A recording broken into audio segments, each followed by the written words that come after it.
bonjour. Bonjour William. Bonjour Alors à on tous. commence par qui? Quelqu'un que nous connaissons? On va faire un petit jeu, un petit qui a dit quoi.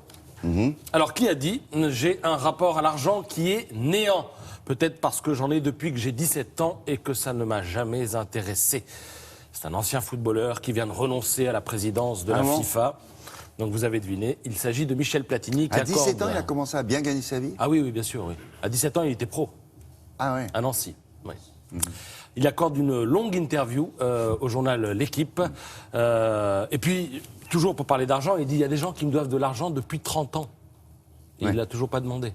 Voilà, je crois que ça résume le personnage. Mais par contre, lui, il a demandé à... Oui, ou Blatter lui a dit un jour, il faut qu'on paye. Il dit ah bah oui, ce serait pas mal. Mais 9 ans après. Bon. Qui a dit j'ai rarement vu François Mitterrand hésiter. Je ne parle évidemment pas de la tactique qu'il savait faire évoluer au gré des circonstances, mais les grands choix, il les faisait seul. C'est un de ses anciens ministres, peut-être le ministre le plus remuant auquel il ait eu affaire, parce que ce ministre... Remuant, parce que ce ministre a démissionné à plusieurs reprises. Il disait je démissionne ou je ferme ma gueule. Et quand je ferme Chevènement. Voilà, Jean-Pierre Chevènement, qui brosse un beau portrait de François Mitterrand ce matin dans le Figaro. François Mitterrand, qui, je le rappelle évidemment, est mort il y a maintenant, aujourd'hui, 20 ans. Qui a dit, ou plutôt, à qui le président du Mali a-t-il dit je vous remercie d'avoir ramassé le drapeau national que Koulibaly avait jeté à terre. Il a dit ça à l'un des héros des attentats du 7 janvier, l'homme du frigo, vous savez, qui avait protégé des gens à l'hypercachère. Il s'agit de Lassana Batli, qui a les honneurs de Paris Match cette semaine. Alors sa vie a changé à cet homme-là. Des maisons de haute couture lui ont offert des costumes sur mesure. Des entreprises lui ont proposé des contrats.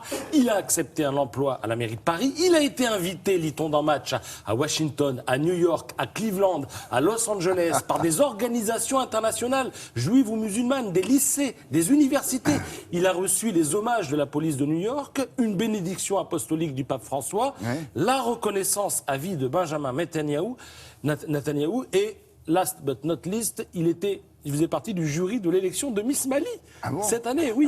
Alors après tout ça, il a quand même l'élégance et la sincérité de dire, eh bien, malgré tout ça, le plus beau moment que j'ai vécu, c'est celui de ma naturalisation. J'ai aujourd'hui un passeport français. Histoire magnifique. Mais c'est vrai que cet homme-là, c'est un exemple. C'est un exemple. Et alors, figurez-vous que le 13 novembre dernier, il le dit dans Match, il était où? Du côté du Bataclan. Il dit, je suis resté caché jusqu'à 5 h du mat dans un bar.